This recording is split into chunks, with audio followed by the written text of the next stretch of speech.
From Swoop, it's Take the Plunge, a podcast about how business owners decided to stop what they were doing and took the plunge to start their own business. We take a look at how they came to that decision and what those first crucial steps were in getting their business up and running. My name is Kieran. I'll be your host for this episode. Here's what you can expect on today's episode. Well, I suddenly felt very in charge of my own existence and opportunity and path. Just sitting there, there's just so much that you can do, and it felt endless that I was able to do whatever I liked.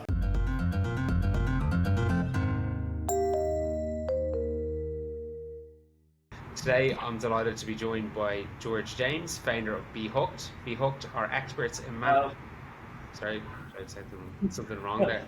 No, I was just saying hello. Oh, okay. You're going to have to start. You're going to have to start again. That was so good.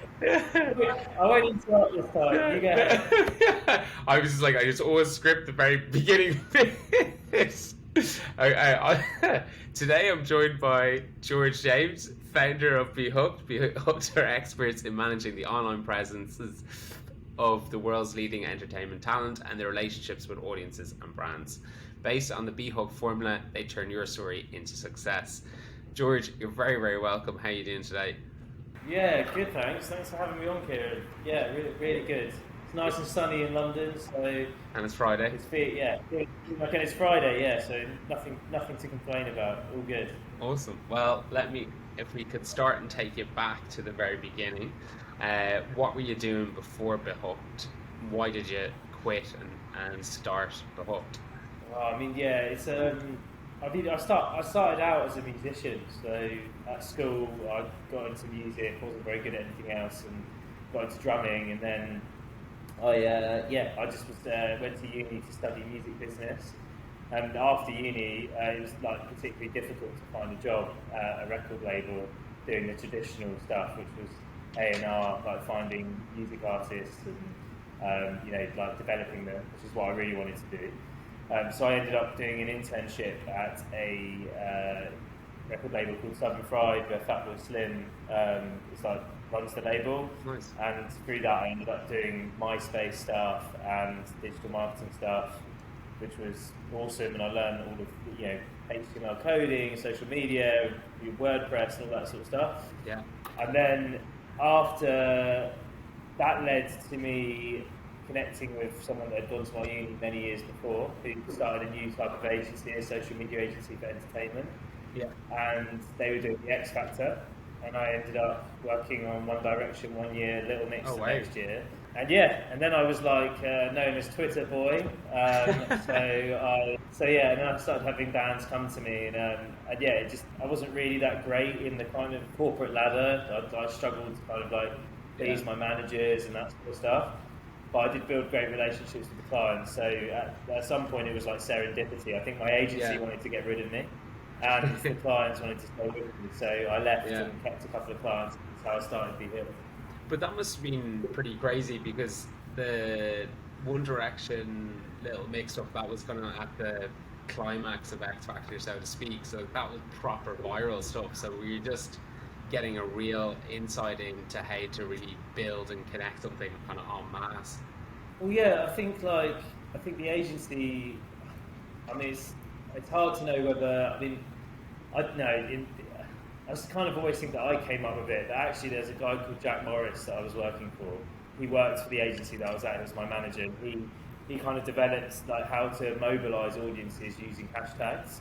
Yeah. And I went into the X Factor as a kind of intern at the agency, but put in to kind of do a bit of running and learn what to do. Yeah. But something that stuck with me was building these fan audiences around the artist. So I really kind of lent into that. And actually, there was a deal going on with Nokia at the time, and I wanted to kind of get across the Nokia deal and get involved with what was going on.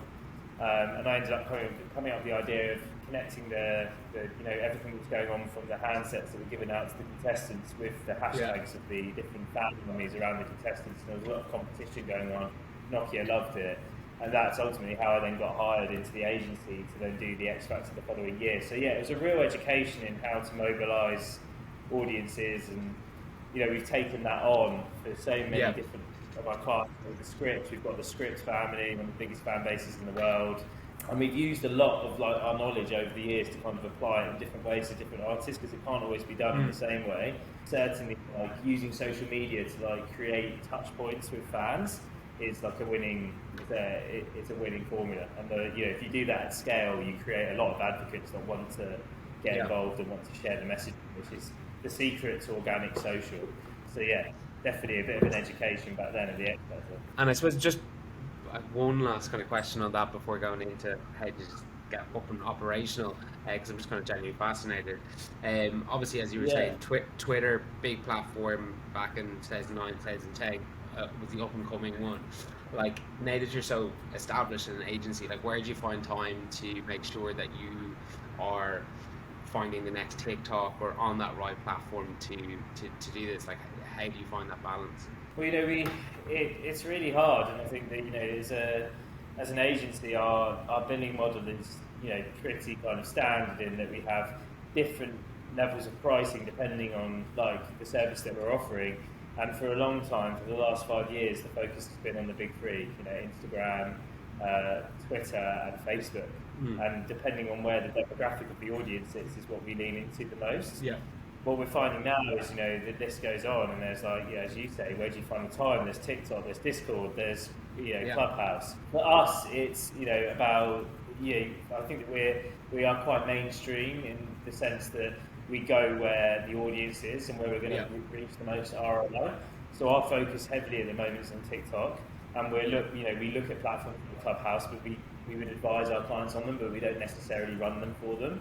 Snapchat as well is an amazing platform, but it's always been about being personal to the artist. So again, it's if you were a client of mine, Kieran, I'd be saying, you should be running your own Snapchat. You know what I mean? And then it doesn't come into our. I can guide you. I can say, Kieran, look, on Snapchat you should be doing X. Let's check in 2 weeks' time. But it doesn't come into our remit of our full service. It's more like the strategy end. So that's how we kind of balance it. But the list goes on, doesn't it? Twitch, massively.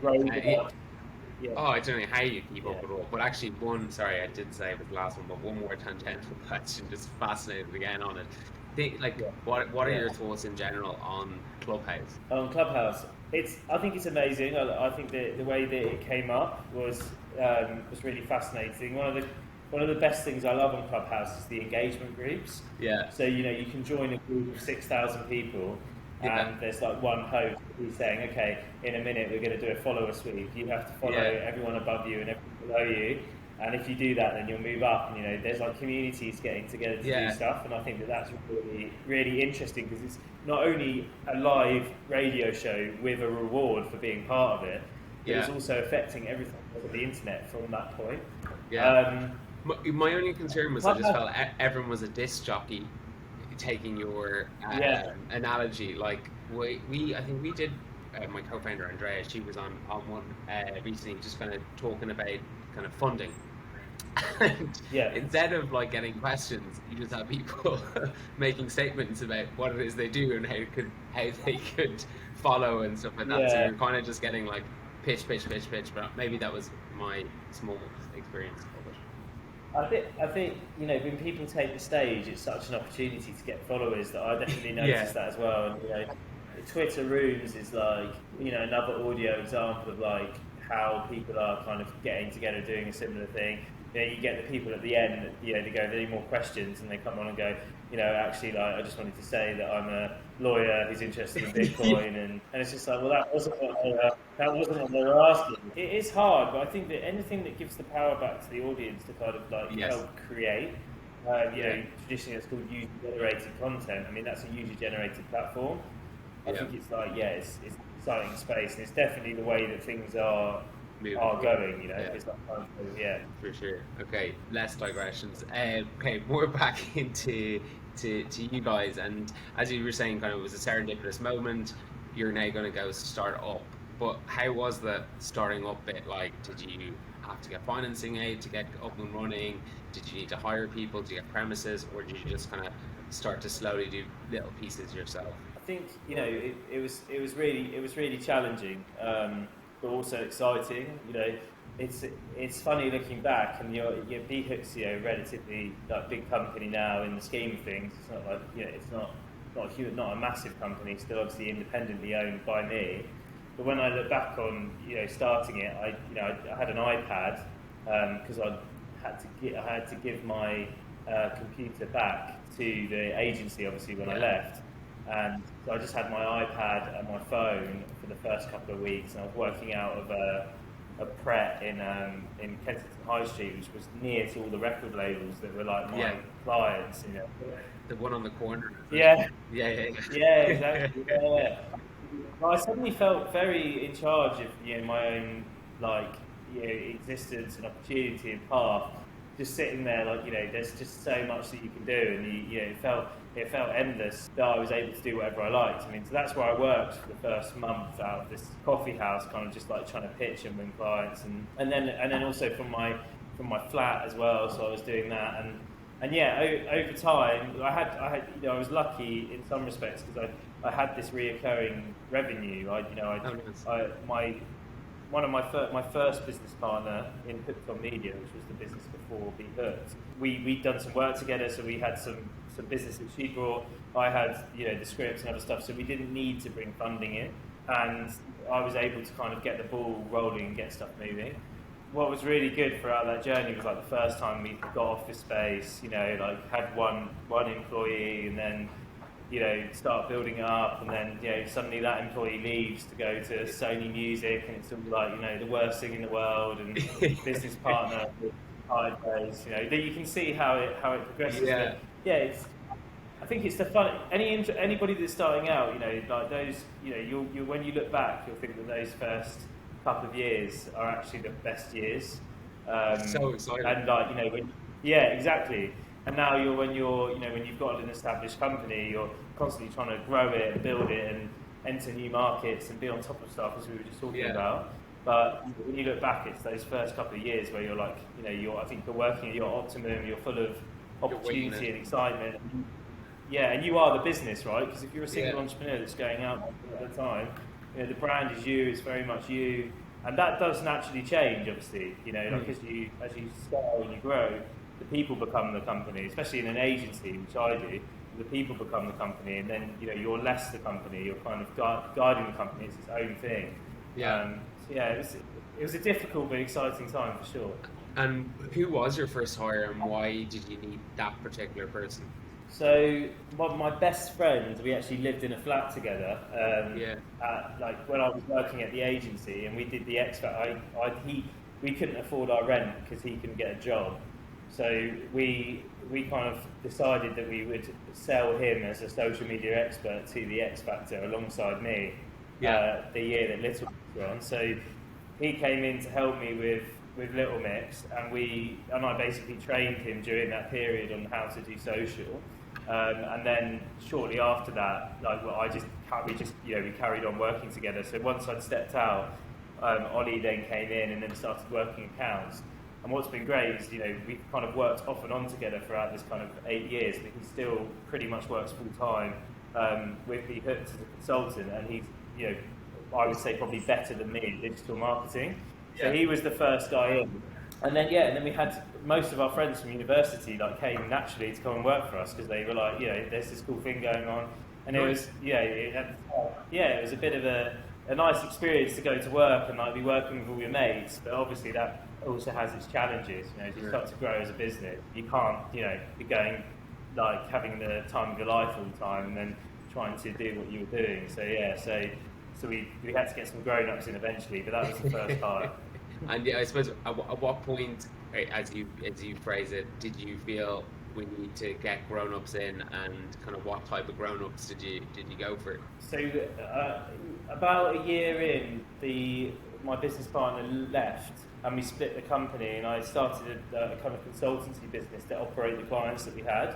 We used some of the money, the profit that we made in that business to invest it in that company.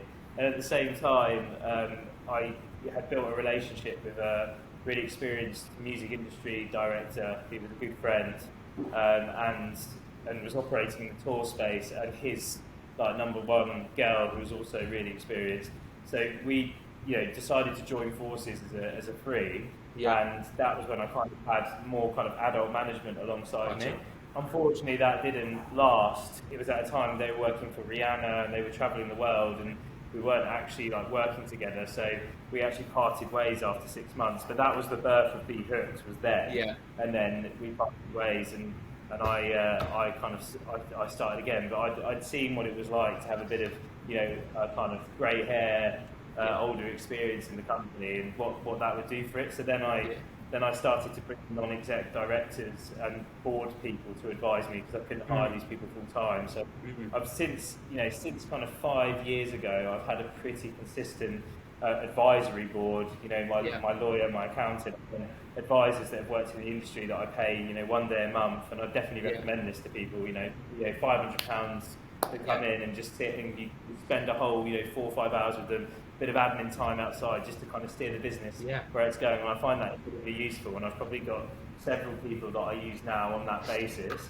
off and on throughout, and I think that's really exciting. So right now we're a very young company. The average age here is like probably 25, but which is amazing. I mean, I'm 33, but we have these older advisors, so that are all really in the industry, and they provide that the ability to look around corners and guide and stuff. So I think that's a great point, because often as when you were referencing when you were kind of single time entrepreneur in the coffee shop trying to do a million different things, you often don't think about, maybe I should create the time to have this moment once a month, once a quarter, where I can kind of step outside of it, share my problems, so to speak, with a group of people that may have been there before. It's something people maybe don't think about, but can be super, super important. I think as well, what you guys do is, like, if you can raise investment or introduce people through that process to those people, and they're also coming in, is super exciting, isn't it? In some way, you're being connected to a big network of people that potentially can help and give that guidance, which is really awesome. Absolutely, super important.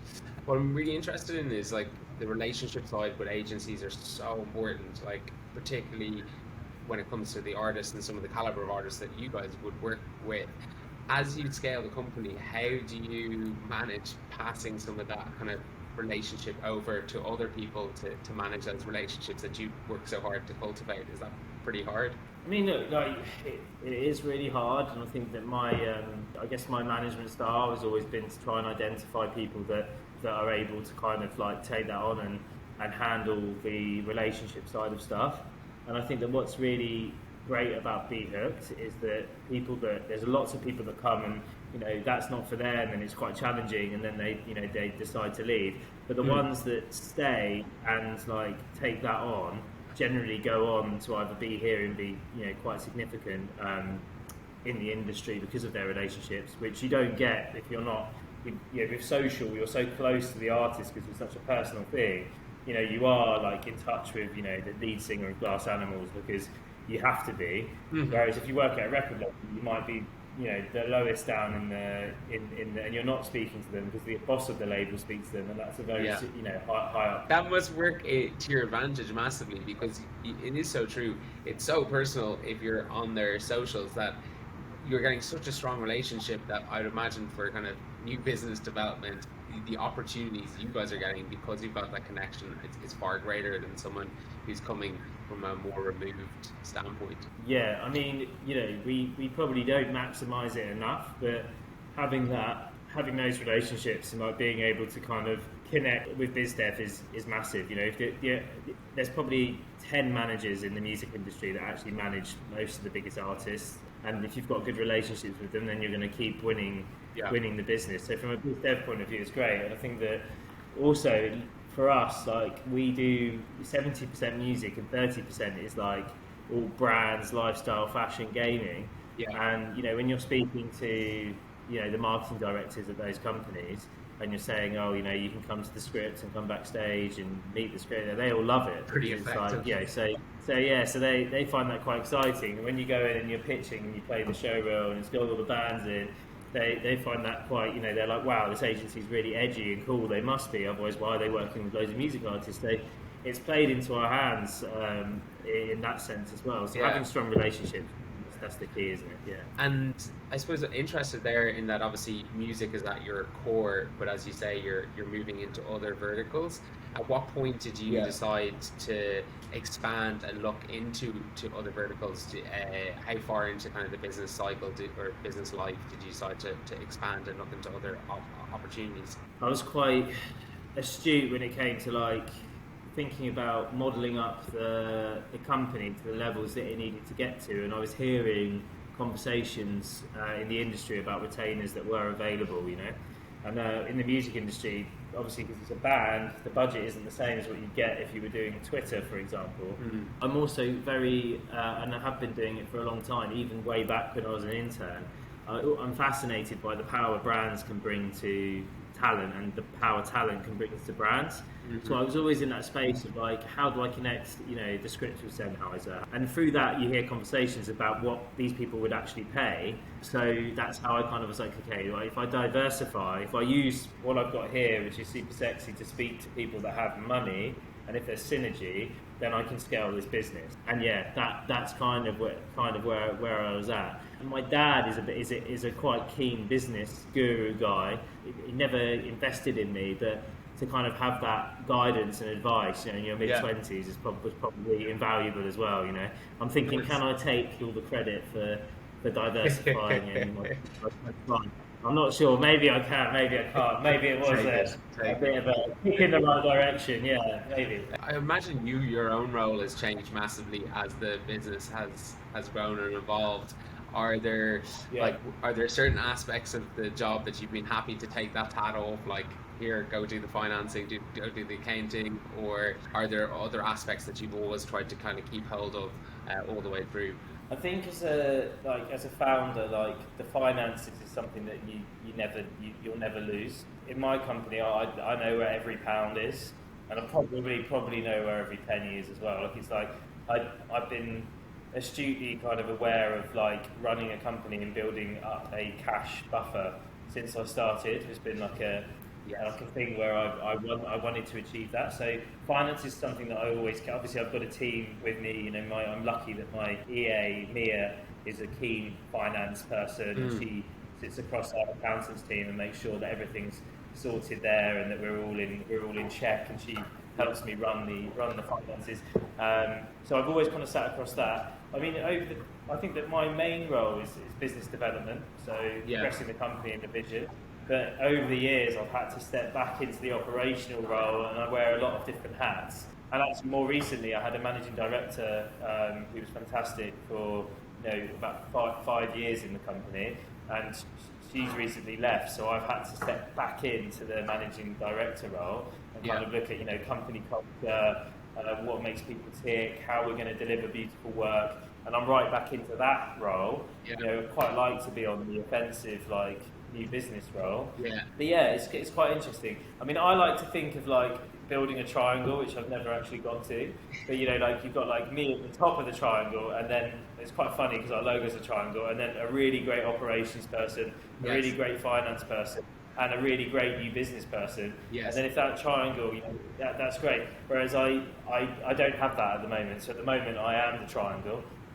Constant evolution, I would say. One thing I was kind of interested in is, again, you kind of touched on it there, with agencies, it's got a particular kind of finance model. You're signing up clients, they're on contracts, they're on retainers, but it can be quite fast moving and clients change and stuff like that.